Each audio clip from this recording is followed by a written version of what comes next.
Hello, dear student. Welcome back once again to our lovely channel BioPlus with DN sir. तो आज हम science के इतिहास की सबसे बड़ी डिस्कवरी की बात करेंगे, discovery of DNA double helix.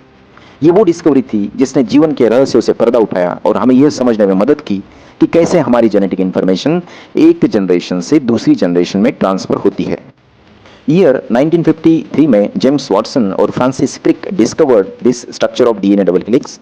लेकिन यह सफलता सिर्फ उनकी नहीं थी। इस यात्रा में एक और महत्वपूर्ण लेडी साइंटिस्ट थी जिसका नाम था रोजालिन फ्रैंकलिन। उनके एक्सरे क्रिस्टलोग्राफिक डेटा ने इस खोज में अहम भूमिका निभाई।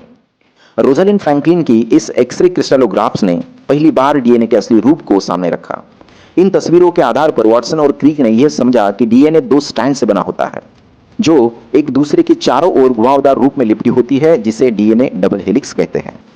इस स्ट्रक्चर में दो प्रमुख बातें हैं, एक शुगर फॉस्फेट बैकबोन और बीच में नाइट्रोजन बेस जो विशेष रूप से जुड़ते हैं। ये चार नाइट्रोजन बेस होते हैं, एडेनिन, थाइमिन, गुआनिन और साइटोसिन। ये बेस एक दूसरे को कॉम्प्लीमेंट्री होते हैं, एक विशेष क्रम में जुड़ते हैं जिससे हमारी आनुवंशिक जानकारी निर्धारित होती है। फ्रेंड्स, इस महत्वपूर्ण खोज के लिए वाटसन, क्रिक और उनके दोस्त मॉरिस विल्किंस को 1962 में नोबेल पुरस्कार से सम्मानित किया गया।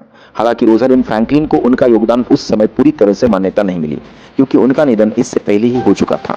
फ्रेंड्स, आज डीएनए डबल हेलिक्स स्ट्रक्चर की खोज ने विज्ञान की कई शाखाओं में क्रांति ला दी है। जेनेटिक इंजीनियरिंग से लेकर मेडिसिन और बायोटेक्नोलॉजी तक ये खोज हमारे जीवन के रहस्यों को समझने की दिशा में पहला और सबसे बड़ा कदम थी। और फाइनली बताना चाहूंगा दोस्तों कि डीएनए की खोज ने साबित कर दिया कि जीवन का रहस्य हमारे भीतर ही छिपा है और यह यात्रा अभी भी जारी है। So I hope this video will help you. Thank you so much dear student, thank you so much.